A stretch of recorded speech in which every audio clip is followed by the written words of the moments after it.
We say that ITIL is a framework. What does that word mean to you? To me, it's the opposite of something rigid or set in stone. Let's call it a skeletal structure. Essentially, a framework consists of guidelines or recommendations, things you should be doing but aren't necessarily mandatory. ITIL is sometimes referred to as a standard. What comes to mind when you hear this term? To me, standards sound very inflexible. They typically involve formal audits where evidence is provided against a predefined checklist. They're used to measure compliance to mandatory requirements within your industry. Calling ITIL a standard is incorrect. It consists of over 2,000 pages of reference material. That means it's impossible to check or measure whether an organization has complied with all of it. Instead, ITIL is correctly defined as a framework or set of guidelines. You have the freedom to pick and choose which recommendations might add value to your organization. When something excites you, add it to your to-do list. Implementing these action items could lead to cost savings, faster delivery, or increased customer satisfaction. But depending on your organization, some suggestions could produce the opposite: increased costs, slower delivery, or a decrease in satisfaction. These items should be skipped or ignored entirely. I'd like you to keep that spirit alive as we go through the material. None of these concepts should be taken for granted.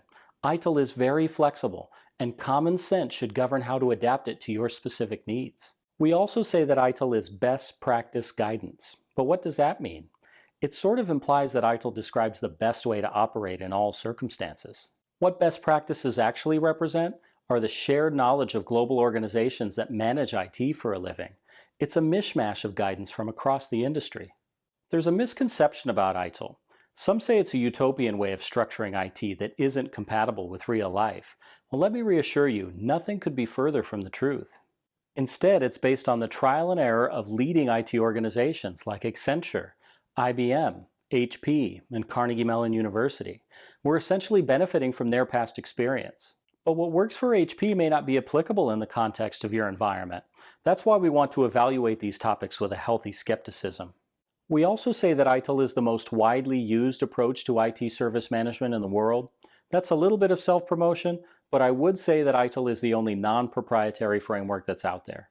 Some vendors have established their own proprietary methods, such as the Microsoft Operations Framework, which are specific to the tools sold by them. ITIL, on the other hand, suggests no preference for any particular tool set. We refer to it as tool agnostic, which means that regardless of the technology or platforms in use, ITIL is still relevant.